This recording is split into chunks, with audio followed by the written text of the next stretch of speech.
Happy Monday, everybody, and welcome into the Gramlich and McLean podcast presented by Ingles, the official supermarket of Gramlich and McLean.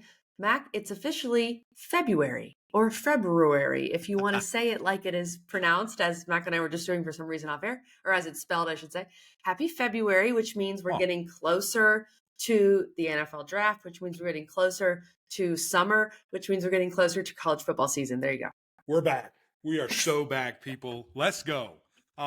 Yeah, KG, happy February. It's exciting. It's crazy how fast Mac, these are flying by. It is. And I'm surprised you came back from Mexico. I thought you were just going to say, adios, amigo. I have moved to Mexico. I thought I was going to get that text from you. Could you, as a Texan, could you are you pretty good in Spanish? Like, could you read my first text, y'all? Yes. Full paragraph, all Spanish, right to her, and she responded right away. It was great. You sent me text in Spanish, and I was like, I think I know what this means. You answered it perfectly, so you did. Yeah. Mexico was amazing, by the way. Big shout out to John Truesdale and Andrea for them getting married and for us to be a part of it. It was super sweet. And I'd never been to Mexico before. So we went to Monterrey. I know a lot of people, want to go to the beaches. I went to the mountains, which is great. I'm a mountain guy anyway. And it was super fun. Food was amazing. Just being able to be there for a week and see everybody was super special. So I'm grateful for him. I'm also grateful for our guest today and excited to get him going to talk all things North Carolina. And the reason these are so fun for me, KG, is because we get to continue to dive in, with these people that cover them each and every day, right? Because when you see that and you see the different things that they do, it's not, I guess there's a little bit of bias to it, at the end of the day, but they cover it and they know it so much better than us. And so I think you're going to hear from Greg Barnes, by the way. I forgot to say his name earlier. I'm so sorry.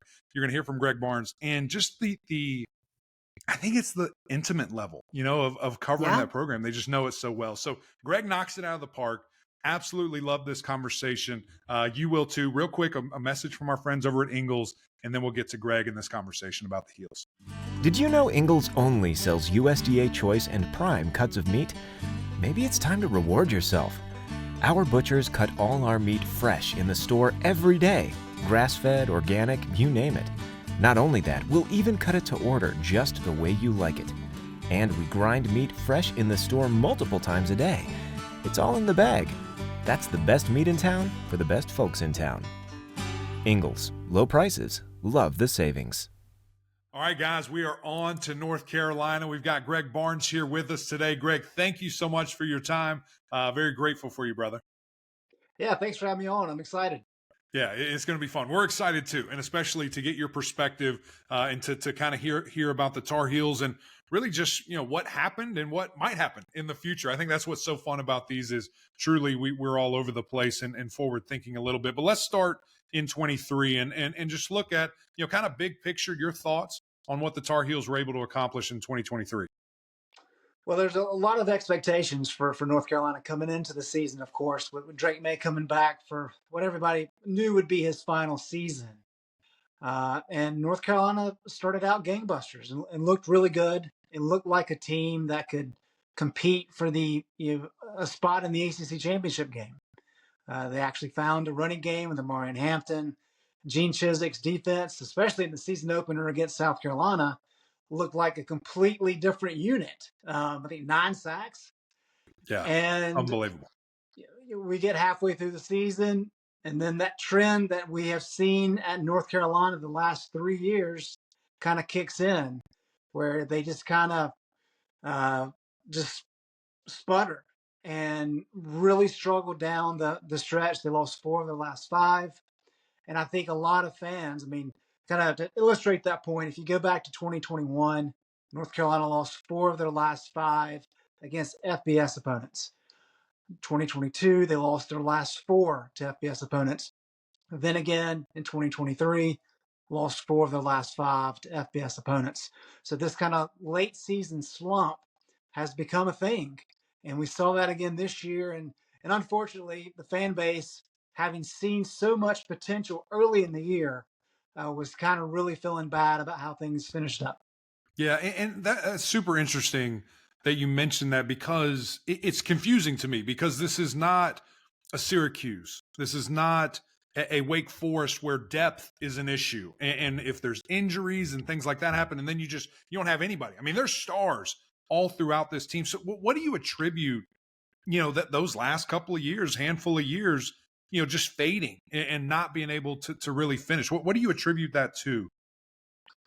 I think there's a couple things. Number one, as Mac Brown pointed this out, early last year, the schedule didn't really do him any favors. You got off to a good start, but you also had some tough games late. I mean, you had Duke, you had Clemson, you had NC State, all back to back to back, and that's tough. So scheduling didn't help. But I think more than anything, when you start looking at the depth aspect of it, I agree with you. I mean, there's a lot of bodies there.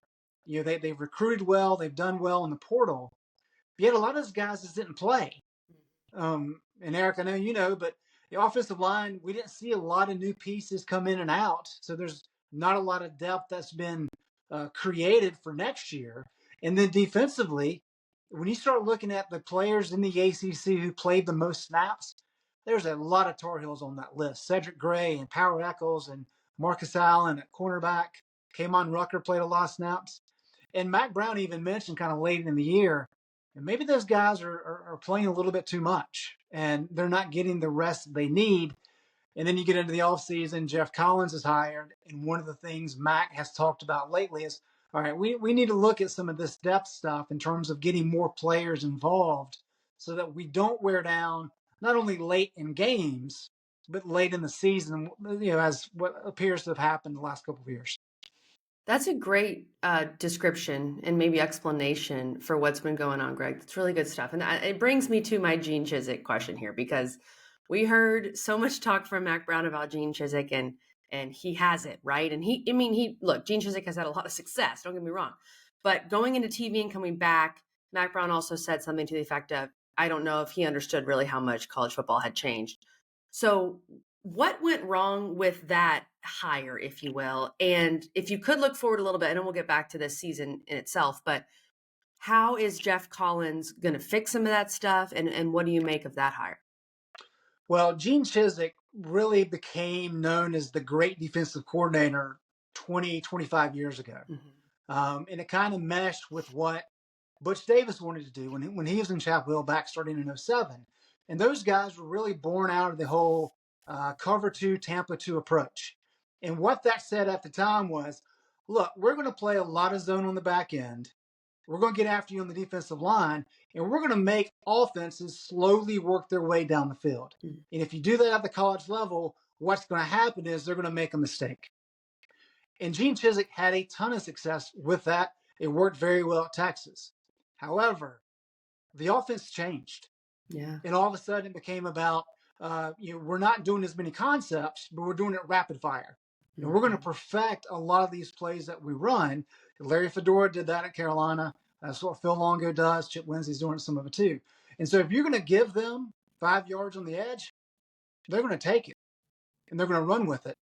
And we saw that really last year. I mean, last year was one of the worst years defensively that Carolina's had in a long time. But even so, a little bit of that this year. And I don't think you can play that style anymore. And so I think that's part of where the issue kind of with Gene came from, is that he was born and had success in a previous generation. Jeff Collins, a little bit different. We get more into him later, but he had a ton of success not that long ago in the SEC. And he's more of an attacking style. He's very much of the mindset that, look, if we don't create negative plays, these guys are just going to march down the field. So he wants to get tackles for loss. He wants to get sacks. He wants to create some turnovers. And if you give up some explosive plays, so be it. But if you can create those negative plays, that's how you really help your offense. Yeah, here's the deal. They're not just handing out Minister of Mayhem, okay? They're not just giving that one away. We'll talk more about Coach Collins here in a bit, because I do want to jump into that. I think he's fantastic coach. I'm jacked up about the hire, very excited. Number one, that he's back in the ACC, but back in college football in general. Looking at this season, you're absolutely right. Kind of, again, the way it started on fire, and we're like, here we go. Okay, Drake Maye, the boys are rolling. We got Tez back. Everybody's feeling good. He's ready to go. And then it's, Virginia just punches you in the mouth kind of out of nowhere. Was there anything that you saw? Because that obviously led to this slew of games here. Was there anything going into that game where you're just like, this feels weird? because it was at home. It wasn't like it was at Virginia. It wasn't like there was anything, to me as an outsider, strange. But is there anything you saw where you're just like, this feels weird, this feels uncomfortable, maybe leading into Saturday? Not necessarily. I think the only thing is when you look at the schedule, I guess at that point in time they were 6-0. Yeah. And knowing what we knew at the time, Virginia was really struggling. And then you look ahead and, yeah, Carolina's had issues in Atlanta, but Georgia Tech at that point in time really hadn't kind of found themselves offensively. And then you got Campbell. So all of a sudden you're saying, if they just do what they're supposed Look to out. do, Yeah. you're looking at 9-0, right? Yeah. And I'm Mac sure we a said couple- that, Mac. Right. I'm sure we did. And Mac talked about a couple years ago how they get in these positions where there's a lot of expectation on them, and they've got to figure out how to deal better with those situations. And I think that was a good part of it. They kind of struggled early on in that game against Virginia and just never really kind of found their footing. And then the offense the next week had some success against Georgia Tech. The defense kind of fell apart. And it just kind of spiraled out of control at that point in time. So, yeah, it was a very strange dynamic, especially when you consider Virginia had some success early in that game offensively, where they've been, they were just not a good offensive team last year. And that really kind of set the tone for, wait a minute, this great defense we thought Gene Chizik was kind of putting together, maybe that's not the case. And it just kind of fell apart at that point in time. It was such this is college football game, right? Those types of games where there's no reason Virginia should win this game. There's absolutely no reason. And they do. And that's why we love this sport, because it's just crazy. The crazy things happen. We've talked about Drake Maye and what he was able to do. I know he's on to the NFL, and we'll see where he goes, possibly number one. I thought Omarion Hampton was not the bigger story than Drake Maye, because that's not right. But he was electric to watch and really exciting to watch throughout this year. Seeing him in person in the Clemson game, I know he had a few turnovers, and that was probably a huge bugaboo for North Carolina. But he was so good. He got whatever he wanted in that game against a very good defense. Did you expect this from Omarion Hampton this year? No, certainly not. If you go back to last year, they were really trying to find somebody to step up at running back. And they had some injuries, and Hampton got a lot of playing time. You can kind of see the potential there.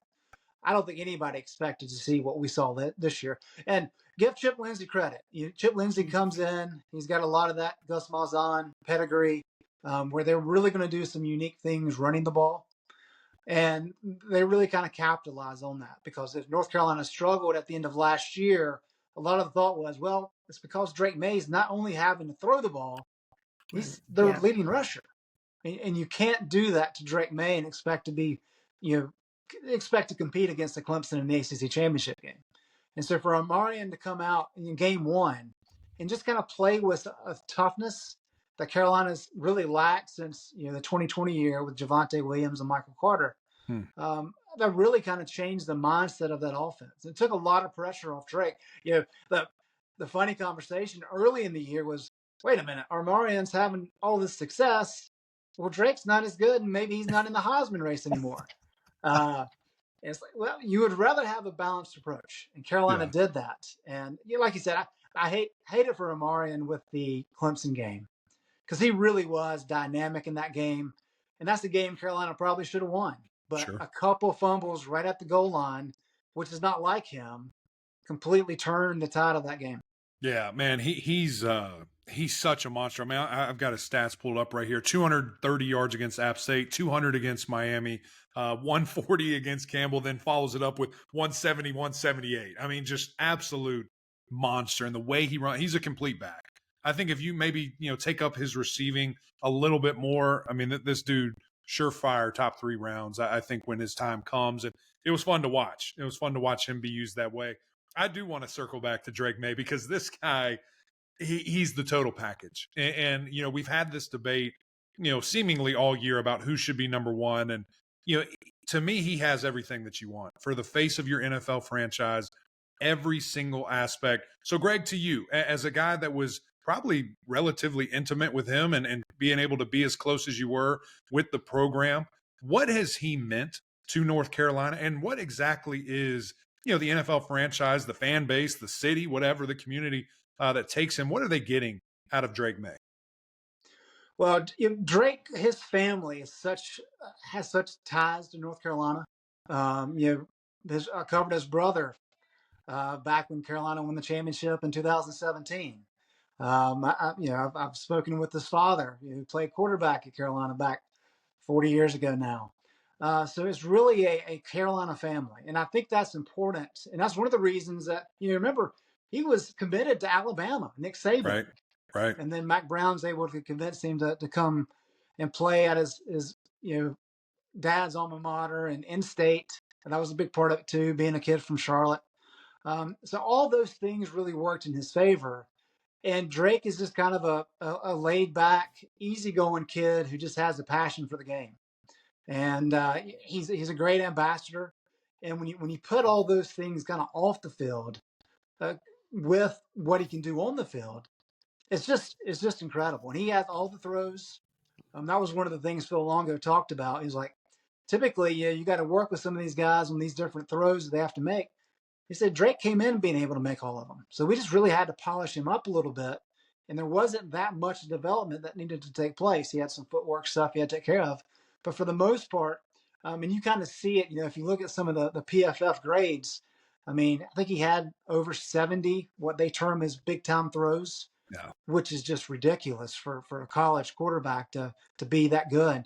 And that's one of the things about college is tough, right? Is he spent 3 years in Carolina, 1 year he redshirted, and it's like we're just getting ready, to learn more about the kid. Exactly. Yeah, it's going to be at the NFL level. Yeah, and it's so funny. I remember the quarterback competition, and we were there. We were there early for Carolina that year when there was a quote unquote competition. And I remember leaving that practice, talking to coach. I said, "You have zero competition. I don't know what you're talking about, but hey, do whatever you want. What do I know? What do I know?" But ultimately, I think they kind of knew in the back of their minds, KG. Yeah, Mac was calling that. Mac was calling that for Mac, if you will, and that was pretty obvious. Overall, Greg, this season to finish 8-5, to lose to NC State, and then to lose the Duke's Mayo Bowl, with how you started and had some great moments, of course, South Carolina win, things like that, Miami win. How would you rate if you had to this season? Was it a success? Was it just kind of middle of the ground? Was it a failure? How would you rate it? It's a great question. And I think the fan base would give you some different answers on this, depending on who you ask, which I think is probably never a good thing. Yeah. But the fact that Carolina won 9 games the year prior, and they got to the ACC championship game, and did not replicate that success this year, I think fans, for the most part, would probably see it as a step back, especially given Drake Maye and the arrival of Amari Hampton. I would say it's really just kind of more, I don't want to say status quo, but it kind of keeps you on that same trajectory. This is building programs at the college level takes time, and it's not an easy endeavor. It's not always up, so it's not always on a linear chart.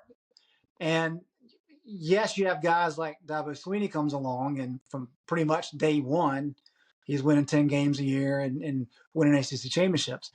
Dabo's a unique guy, and he's rare for a reason.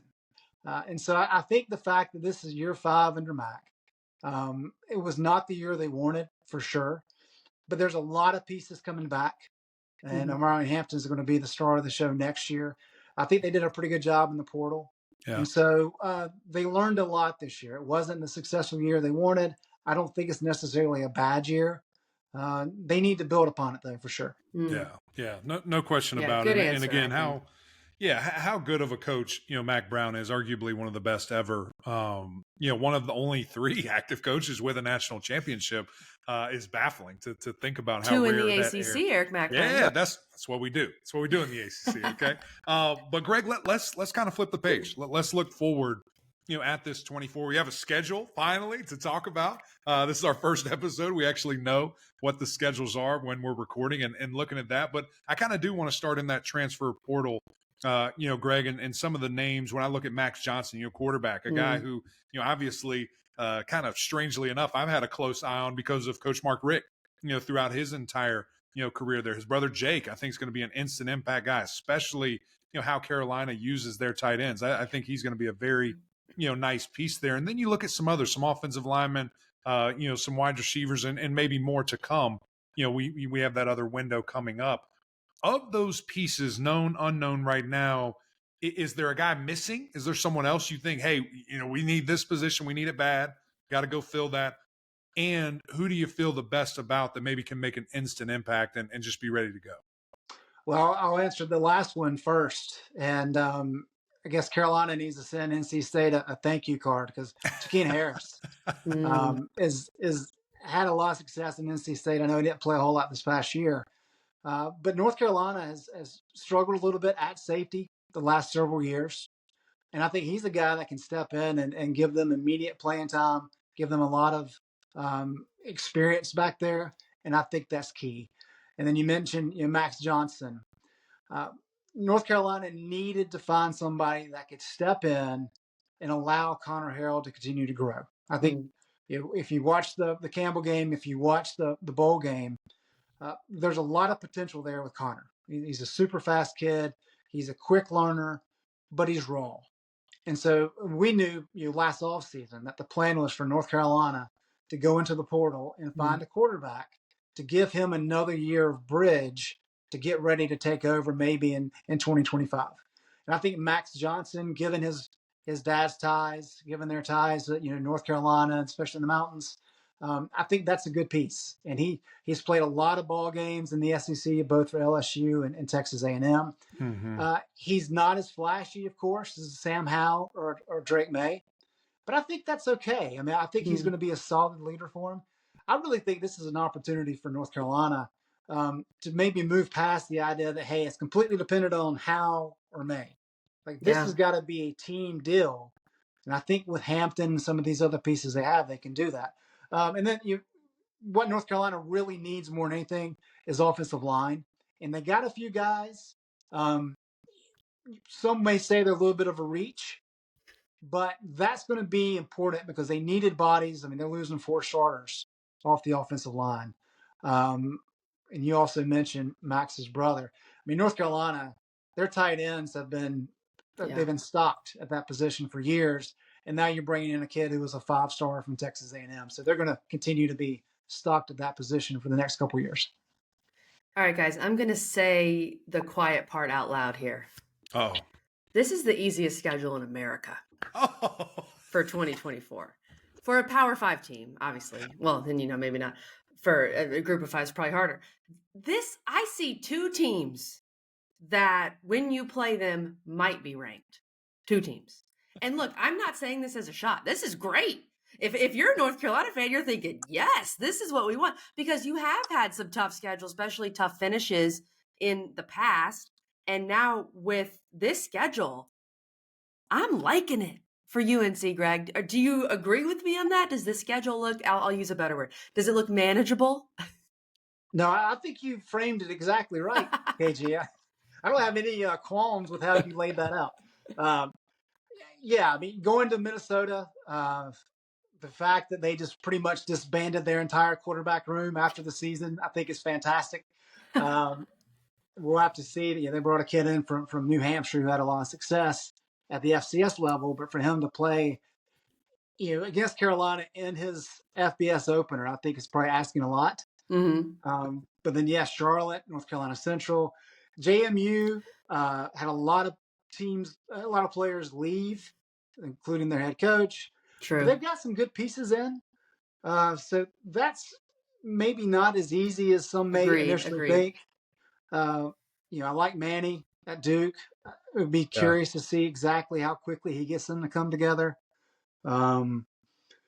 Pitt's kind of been a mess the last year or so. I think Georgia Tech has potential to be good. So I think the start there is kind of like this past year for Carolina, where you can kind of get on a roll and maybe have some early success and jump out to 5-1, maybe even 6-0. But I do think after that, you start talking about some tougher games. I mean, going to Virginia, I know Virginia is not expected to be very good. Carolina always struggles up there. FSU kind of speaks for itself. I think Wake will be better. And the quarterback was an issue for him last year. And I know the portal's not the best thing that's ever happened to Dave Clawson and how he likes to approach things. But I do think going up to BC is a little bit of a challenge. And then, of course, NC State to close. So I agree with you. I think this is, when you look at it, you're thinking, okay, I mean, like 8 wins for sure, right? Yeah. But again, we'll have to wait and see. North Carolina's got to figure out a way to get over the hump once they get to the midway point of the year. Yeah. No, there's no doubt about that. And I think, the ways that you kind of brought that up, and let's talk about Coach Collins again right here before maybe we get to overall expectations and what you kind of think. I think that's vital. And, interestingly enough, that's my background. That's what we did at Clemson. We rotate guys, even starters, in different positions where it's not like they're tired, but hey, we've got to keep developing for the future. We have to keep developing because you never know what's going to happen. And to me, that's exciting to hear that. Number one, if you're a young player, because you're like, okay, I'm going to get some time here. I'm going to get an opportunity. I need to work that much harder. But also number two, for that fan base, for that staff to say, okay, that's great, because we need our guys to continue to grow and continue to develop and be ready here. Schematically, I think it's a fantastic fit. Initial thoughts when you heard the hire, when you saw the hire, what were you thinking in that space when that happened? Yeah, I went through a lot of different thoughts, to be honest with you. The first is, okay, he hasn't been a defensive coordinator specifically for a number of years. And we know that Gene Chizik was out of the game for a while. It took him a while to catch up. But Jeff has been in the game, and he does understand it much more so than maybe what Gene did, because he saw it every day. And if you look at what he did at Florida and Mississippi State, I mean, those weren't just good defenses. Those were incredible defenses. And Mac has taught for a number of years, hey, we've got to improve pass rush. We have to be more aggressive. And, that's not really what Gene Chizik did. That's not really what he's ever done. So I always thought that was kind of a strange fit. I agree. I think Jeff comes in and he does exactly that. And I think there's a lot of potential because there is so much experience on this defense. There are some good pieces that they can get better very quickly. And let's remember, in North Carolina, if they're top 50, that's a significant jump from where they've been. Right. We're not saying number one. We're just saying let's get to the middle. Let's get to the middle, baby. That's what we. That's right. And I think he can do that very quickly. And I think the fact that there's not a lot of explosive offenses early in the season, that helps as well as you kind of get acclimated. So yeah, I had a little bit of concern early, but the more I've thought about it, and the fact that he was a head coach, I mean, I think it's pretty close to a home run hire for Mac. Yeah. I think from a recruiting perspective, it fits too. Sure. Fits, Mac Brown. I saw some tweet the other day talking about Mac Brown, perhaps the greatest recruiter of all time. I think that's possible when you look at his Texas days, of course. Okay, let's talk expectations, as Max said. Let's talk ceiling and floor. We said, you could just stumble into 8 wins with this schedule. Again, we'll see. But what's your ceiling for this Carolina team in 2024, and what's your floor? By the way, we're prefacing this. It's the end of January, so everyone, right. Greg has the right to change his opinion if he wants to. I think Max Johnson kind of gives you a solid baseline with his experience. So I would say that the ceiling for this team is probably 10 wins. I don't think this is a team that's really going to be able to challenge for the college football playoff, even though it's expanded, of course, to 12 teams. I think it is a team that has the potential to challenge for the ACC championship game if everything comes together. On a floor perspective, maybe 6 wins. Because I think if they stumble early, if you lose the game at Minnesota, now you're talking, okay, there's a lot of obstacles along the road here. So I think that's probably where they are, in between 6 and 10. And just initial look, I would probably say I agree with you. I think there are 2 games on here that they're probably going to be underdogs in, at least coming into the season, and that's Florida State and NC State. But I think there's a couple others that they could lose. I mean, I think 8 and 4 is probably where I would peg this team right now. Greg, do you think it helps a little bit that there may be less expectations going into the year? I feel like there's been such high expectations for Carolina the past couple of years. Drake Maye, of course, with this year, and then the second Sam Howell year. Does that help at all, do you think? I think so. The fact that they had such high expectations coming into 2021, their preseason top 10. Right. And as we talked about earlier, this past year, you jump out to 6-0, and everybody's saying the schedule sets up really nice, and they couldn't handle it. So I think for whatever reason, Max had success with his guys to say, hey, nobody's giving us any respect. Let's get in there and grind. Yeah. And that's been much easier than the other side of it being like, okay, everybody's got the spotlight on you. What are you going to do? Right. And I think that's just part of the program building. But as I mentioned too, without having a Sam Howell or a Drake Maye, the team and the program can't just rely on the quarterback position. Yes. It's got to be a team effort, truly. And I think that creates a good opportunity for Mac Brown to really prove to the fan base that, look, we may have depended on quarterbacks in recent years, but this is going to be a unique situation where everybody has to serve in a complementary role. And I think the fan base can really rally around that.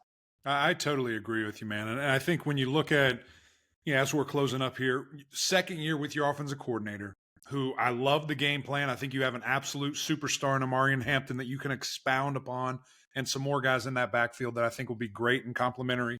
Takes the pressure off a veteran, experienced, new to Carolina, but a veteran guy. And again, the pieces that he has around him. And then when I look at the Coach Collins thing, a guy that has had time to sit and get perspective, right? And has had time to sit and talk and to go. And I've heard a couple of interviews. He was a consultant for different guys and all these different things where he just sat and learned. He got a PhD. He's probably already had one. He got another one, and what to do. I have some excitement. I always get excited about Carolina football. I love it. It even tricks me at times, but I do think that this, kind of like you said, I think there's room for that ceiling to be at 10 wins, especially with the schedule, especially how I think things are going to tune up to be. So, Greg, I'm excited, man, if you can't tell. Thank you for joining us, man, and this was awesome. Really appreciate your time.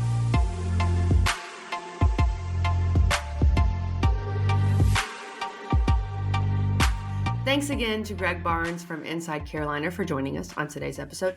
His insight was so good, Mac, when he was talking about the defensive coordinator situation, Gene Chizik, what maybe didn't go right there, why Mac Brown felt he needed to fire Gene Chizik and then go on to Jeff Collins and how he feels about that hire.